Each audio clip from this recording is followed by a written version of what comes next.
सनातन संस्कृति का एक अत्यंत पावन और शुभ पर्व है मकर संक्रांति, जो प्रकृति, सूर्य उपासना और मानव जीवन के बीच संतुलन को प्रदर्शित करता है। यह त्यौहार भारत के विभिन्न प्रदेशों में भिन्न भिन्न नामों से मनाया जाता है। उत्तर भारत में इसे मकर संक्रांति, गुजरात और महाराष्ट्र में उत्तरायण, तमिलनाडु में पोंगल और असम में माघ में बिहू के नाम से जाना जाता है। नाम चाहे अलग हों, लेकिन इस पर्व का मूल भाव एक ही है और वह है सूर्य देव की उपासना और दान्य पूर्ण करना। मकर संक्रांति का पर्व सूर्य देव के मकर राशि में प्रवेश के साथ ही मनाया जाता है।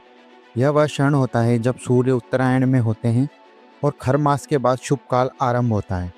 धार्मिक दृष्टि से यह समय आत्मशुद्धि और पुण्य अर्जन के लिए अत्यंत श्रेष्ठ माना जाता है। मकर संक्रांति का पर्व 14 जनवरी को मनाया जाता है।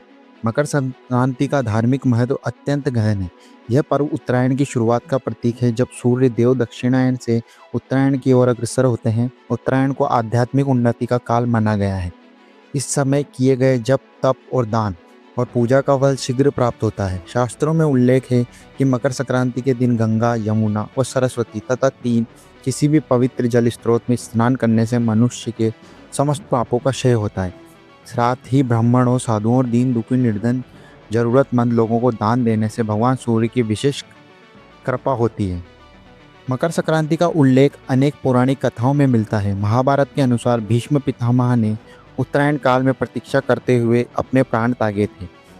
मान्यता है कि उत्तरायण में देह त्याग करने से मोक्ष की प्राप्ति होती है। इस कारण इस काल को अत्यंत पुण्यदायी माना गया है। कृषि प्रधान भारत में मकर संक्रांति का विशेष सामाजिक और सांस्कृतिक महत्व भी है। यह पर्व नई फसल के स्वागत का प्रतीक है। किसान इस दिन प्रकृति और सूर्य देव का आभार व्यक्त करते हैं। सूर्य देव को जीवन, ऊर्जा, सत्य व तप का प्रतीक माना गया है, इसलिए इस दिन उनकी विशेष आराधना की जाती है।